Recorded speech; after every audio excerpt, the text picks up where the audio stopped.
Fala contador, fala contadora, seja muito bem-vindo, seja muito bem-vinda a mais um vídeo do nosso canal. O vídeo de hoje você vai receber as informações que todo contador precisa saber para legalizar uma empresa. Aqui no canal nós compartilhamos estratégias para que você possa alcançar os seus primeiros R$5.000 por mês através da legalização de empresas. Eu sou o Wellington Ribeiro, sou empreendedor e empresário contábil, sou especialista em legalizações.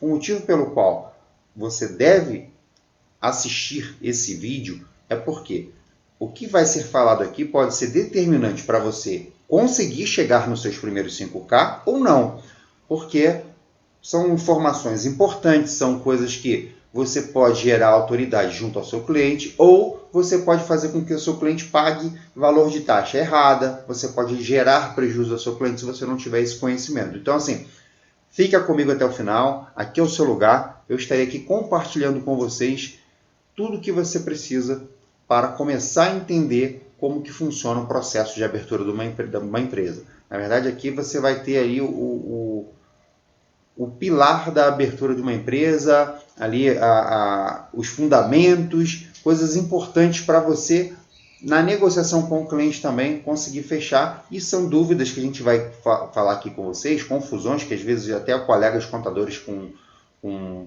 pouca experiência, está começando ali, gera, e também às vezes até mesmo o cliente faz com que você acaba se confundindo, beleza? Deixa eu compartilhar minha tela aqui com vocês. A primeira delas que a gente vai falar é a natureza jurídica.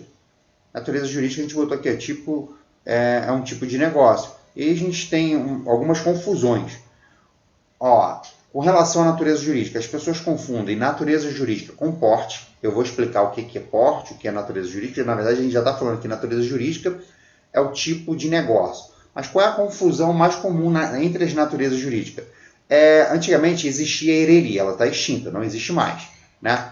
Porque a gente tinha aquela situação de uma empresa com um único sócio, tinha que ter um capital social de até 100 vezes, hoje não tem mais essa necessidade. Você pode ter uma empresa, uma sociedade empresária limitada com um único sócio. Só que às vezes a pessoa fala assim, Wellington, aí não seria uma unipessoal? Sim, é uma unipessoal, porque é uma sociedade empresária com um único sócio. Mas aí tem muitos colegas que estão esperando existir ali um código específico para a unipessoal e não tem. A sociedade empresária limitada e a sociedade unipessoal é a mesma coisa. Isso é uma confusão que às vezes eu vejo as pessoas me mandam mensagem no Instagram, usa lá nossa caixinha de pergunta, manda direct, preciso fazer uma mudança aqui, eu tenho uma sociedade empresária limitada, como é que eu faço para mudar para uma sociedade unipessoal? Olha, a sociedade empresária limitada e a unipessoal é a mesma coisa, só é uma sociedade com um único sócio. A nomenclatura, se for ver lá o CNPJ, está lá, Código de Atividade, Código de Natureza Jurídica. O Código de Natureza Jurídica vai ser 2062, Sociedade Empresária Limitada. Então, assim, que tem aí essa claridade do que é Sociedade Empresária Limitada e Sociedade Simples Limitada. E a outra é que a natureza jurídica é o tipo do negócio. Você pode ter a sociedade simples, eu posso ter a sociedade simples pura, eu posso ter a sociedade empresária limitada, eu posso ter a firma individual, eu posso, enfim, ter uma associação. Isso é o tipo, né? É a formação jurídica do negócio, é o tipo do negócio. Por exemplo, uma sociedade simples limitada, o que define uma sociedade simples limitada? Em relação a uma sociedade empresária limitada, qual a diferença entre elas, que também gera muita confusão? Uma sociedade simples limitada pensa numa situação onde dois profissionais que poderiam trabalhar como autônomos ou como profissional liberal, mas eles resolvem formalizar uma pessoa jurídica e faz uma junção ali do seu serviço, da sua mão de obra, fazem uma sociedade e eles mesmos vão colocar a mão na massa, eles mesmos vão prestar o serviço que é a atividade, o serviço principal da atividade. Exemplo, nós temos aqui uma situação onde tem dois dentistas, e eles vão se unir, vão montar o consultório e eles mesmos vão atender os pacientes deles. Beleza? Ele pode ter um funcionário? Pode. Ele pode ter uma recepcionista, exemplo. Agora, vamos imaginar, isso é uma sociedade simples. Significa que eu não posso legalizar, por exemplo, um consultório odontológico como sociedade empresária limitada? Não. Eu posso ter um consultório e não ser sociedade simples. Eu posso ter um consultório como sociedade empresária limitada. Por exemplo, você pode pegar um dentista, ele faz uma sociedade, por exemplo, com uma pessoa que não é dentista, mas é um investidor financeiro. O cara, olha, eu sou contador, você é dentista, você tem um conhecimento técnico, até porque eu nem posso exercer a profissão, senão é atividade regulamentada, eu estaria cometendo um crime, assim como ninguém pode exercer a nossa de contador. Ele vai lá, né, presta o serviço, ele é o responsável técnico, mas eu sou o cara que tem o capital para investir, alugar a loja, para alugar, enfim, o consultório, comprar aquela cadeira que é caríssima, comprar os equipamentos. Eu sou o cara que eu sou investidor financeiro no negócio. E ele é o cara mais operacional. Então, eu, na qualidade de não dentista, posso sim ser dono de um consultório odontológico, posso ser sócio, posso participar do quadro societário. Claro, eu não posso exercer a atividade, mas eu posso. Então, isso é uma sociedade empresária limitada. Ela tem uma natureza empresária por trás dela. O outro não. A sociedade simples é quando os dois ali que vão, sabe, botar a mão na massa e vão fazer as coisas acontecer. É importante saber isso. Com relação à natureza jurídica, quando eu comecei na contabilidade, eu lembro que isso foi lá bem no começo dos anos 2000, eu tinha um colega que ele fazia o processo de legalização, inclusive foi no escritório que eu tive a oportunidade de ter acesso à contabilidade e ter a oportunidade de começar a conhecer e vivenciar o mundo da contabilidade. Ele falava equivocadamente, naquela época eu não sabia isso, né? Eu tinha acabado de entrar, eu lembro que ele falava assim, ó, tudo que for sociedade empresária limitada, você vai mandar para a junta comercial. Tudo que for empresas de comércio, junta comercial, tudo que for empresa de serviços, você manda para o registro civil das pessoas jurídicas. Aí, porra, era meio que no automático. O cara vai legalizar uma empresa. Qual a sua atividade? Ah, sou da construção civil, prestador de serviços de obra, reforma. Vai para o cartório, registro civil. Qual a sua atividade? Ah, uma loja, comércio de sapato, junta comercial. E aí depois você vai estudando, você vai se aprimorando, você vai entender que, cara, uma coisa não tem ligação com a outra. Você pode ser um prestador de serviço e você pode ter a sua atividade na junta comercial. Eu dei o exemplo do dentista. Ele pode ser sociedade simples, ele pode também ser sociedade empresária limitada. Não necessariamente por ele ser dentista, prestador de serviço, ele tem que ser cartório. Você vai definir se ele é cartório ou não, se ele for uma sociedade simples limitada. Se ele for uma sociedade empresária, ele vai para a junta comercial, isso precisa ficar claro. E por que você precisa saber disso? Porque, cara, se você é um contador que está iniciando esse processo, aí você não entende disso, e às vezes o cara vai ser uma sociedade empresária limitada e você coloca no cartório, você está passando informação equivocada para o cliente. E às vezes até o preço é errado, porque você vai montar um orçamento, aí o valor da taxa da junta comercial é diferente da taxa do cartório. A gente vai ver mais isso para frente, quando eu entrar aqui no tópico de local de registro, beleza? Então, tipo de natureza jurídica, deixamos claro que isso aqui. Agora a gente vai falar aqui com vocês do... Deixa eu ver aqui, do nosso porte. A gente falou da natureza jurídica, agora a gente vai falar do porte da empresa. Primeiro, o que é porte? Porte é o tamanho da empresa. E o que define o tamanho da empresa? A empresa ela é definida pelo seu faturamento anual. Então, o porte de uma empresa, você fala assim, uma microempresa. Ela é microempresa porque ela fatura até 360 mil no ano. Então, nossa, no ano ela fatura 360 mil, ela é uma microempresa. Se ela faturar acima disso, ela passa para uma empresa de pequeno porte. Aí ela vai de acima de 360 mil até 4 milhões e 800 mil reais, elas vão para empresas de pequeno porte. Acima disso são as demais, são já empresas de grande porte. Mas por que a gente está falando aqui de porte? Porque existe uma grande confusão com relação à natureza jurídica e a porte. Às vezes do cliente, às vezes até mesmo de alguns colegas contadores. Vai falar, olha, eu tenho aqui uma firma individual, eu vou fazer uma alteração e eu quero mudar ela para uma ME. Cara, você tem uma firma individual, você quer mudar para uma ME, mas não tem correlação. Não. A firma individual, o que vai mudar para ME, o que vai deixar de ser ME, o que vai mudar para é o tamanho do faturamento dela no ano. Não é a natureza jurídica. Exemplo, eu posso ter aqui, como a gente já sabe, que é o faturamento que determina o tamanho da empresa, eu posso ter aqui uma sociedade empresária limitada faturando até 360 mil, e isso vai permitir ela ser uma ME. Eu posso ter uma empresa de pequeno porte, sendo uma sociedade empresária limitada, também vai me permitir, porque ela fatura 4 milhões e 800 mil, até 4 milhões e 800 mil. Agora, se for uma firma individual e fatura 360 mil, ela pode ser uma ME? Pode. Ela está dentro da casa do faturamento anual, então ela vai poder ser. A mesma coisa se for uma sociedade simples, sociedade empresária, entendeu? Então, assim, o que vai definir aqui o porte dela é se ela fatura dentro dessa margem aqui anual.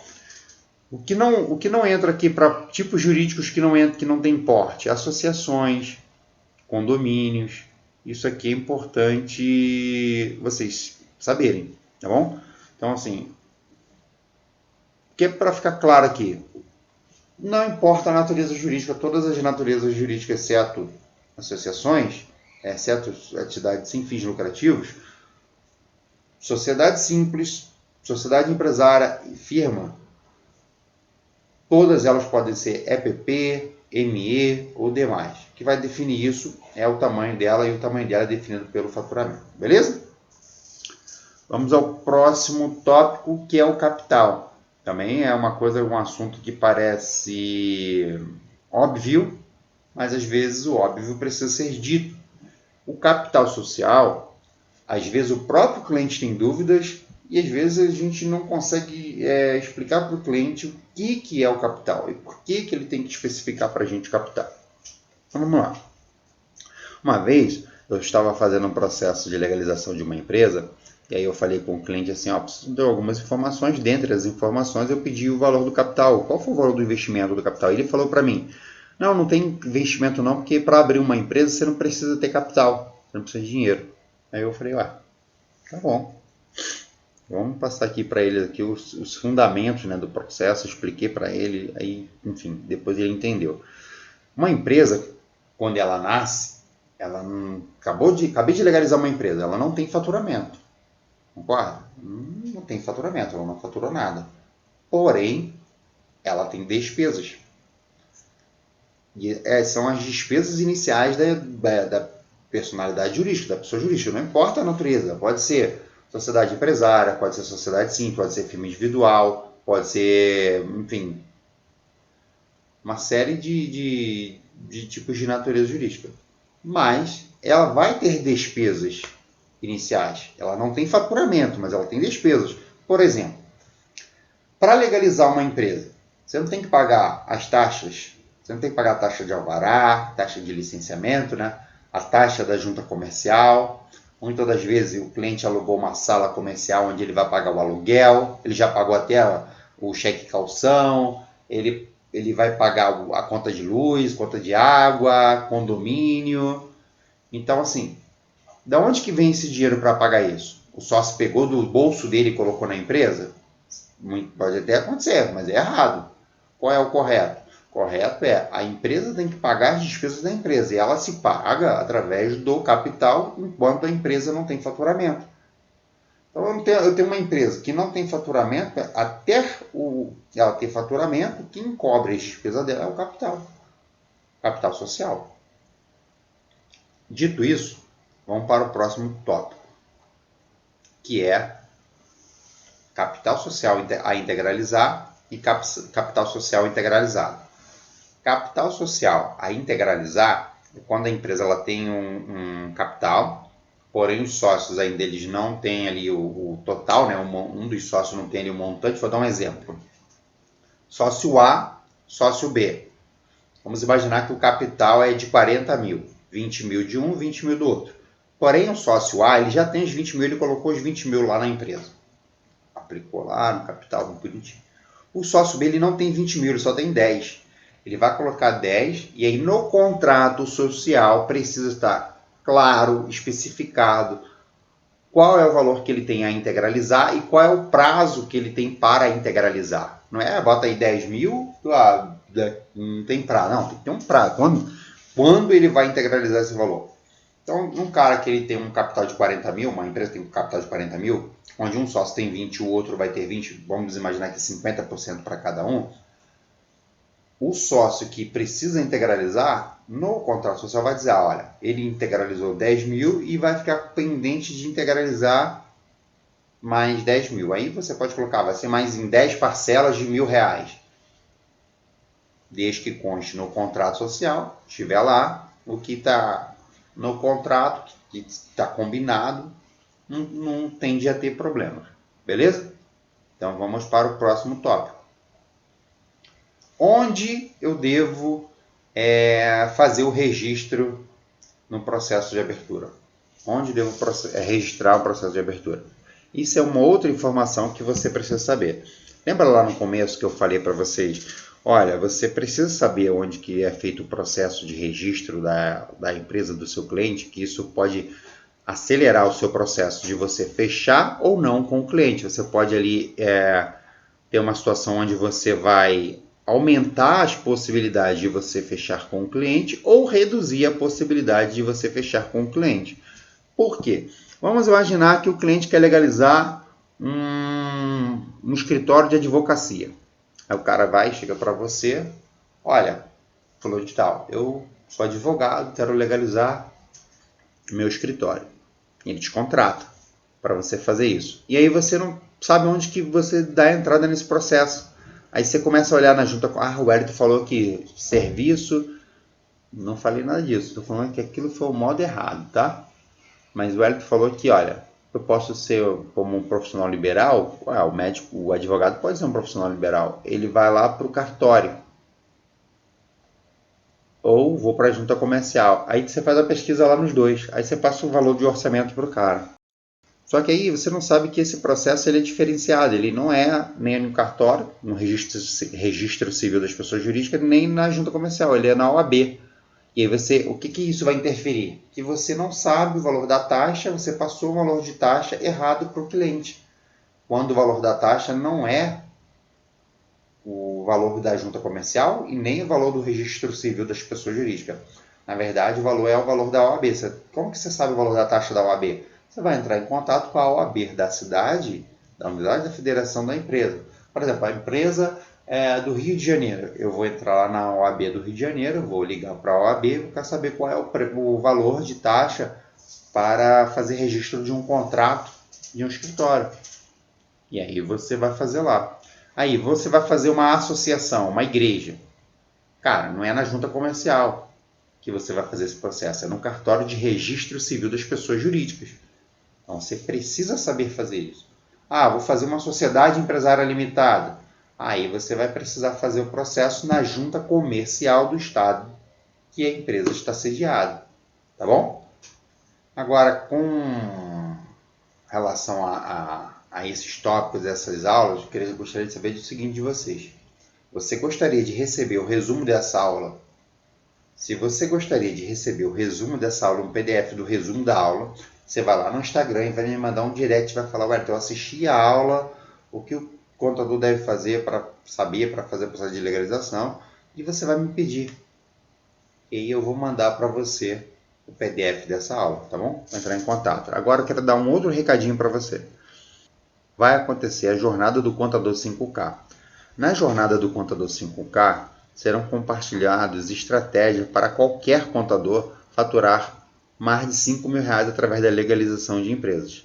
Então, se você ainda não fez a sua inscrição, não está participando, é online e gratuito, basta clicar no link na descrição do vídeo, faça o seu cadastro. Nós vamos compartilhar com vocês durante uma semana estratégias poderosíssimas para vocês começar a viver de legalização de empresa e começar a faturar mais de R$5.000 por mês, através da legalização de empresas, beleza? Esse foi o vídeo de hoje. Se gostou do vídeo, deixa seu like, deixa nos comentários e olha, se conhece um contador que precisa aprender como faturar mais de 5K, pega esse vídeo, compartilha com ele agora, tá bom? Um forte abraço e até o próximo vídeo.